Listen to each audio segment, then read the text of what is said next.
இன்றைக்கு விடியா திமுக ஆட்சியை வீட்டுக்கு அனுப்புகின்ற காலம் நெருங்கி விட்டது. அதே போல போதைப் பொருள், எங்கு பார்த்தாலும் போதைப் பொருள் விற்பனை, கஞ்சா விற்காத இடமே இல்ல. இந்த கஞ்சா போதை ஆசாமியால் மக்கள் வீதியிலே நடமாட முடியல.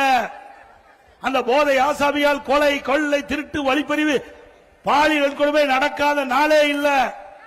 சிறுமிகள் முதல் மூதாட்டி வரை பாலியல் சீண்டலுக்கு ஆளாக்கப்படுகின்ற காட்சி இந்த ஆட்சியிலே தான் பார்க்கப்படுகிறது. இப்படிப்பட்ட ஆட்சி தொடர வேண்டுமா? இன்னைக்கு சட்டம் ஒழுங்கு சத்தி சிரிக்குது. காவலருக்கே பாதுகாப்பு இல்ல. போதை ஆசாமி காவலரை எட்டி எட்டி உதைக்கிறான். கேவலமா இருக்குது. ஸ்காட்லாந்து காவல்துறைக்கு இணையாக போற்றப்பட்ட காவல்துறை போதை ஆசாமி வீட்டுல அடி வாங்குற காட்சி இந்த ஆட்சியில் தான் பார்க்கப்படுகிறது.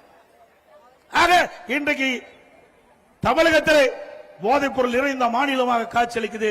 இந்த போதைப் பொருள் நடமாட்டத்தை அறவாக தடுப்பதற்கு மீண்டும் அதிமுக ஆட்சி வருவதற்கு நீங்கள் அத்தனை பேரும் துணை நிற்க வேண்டும்.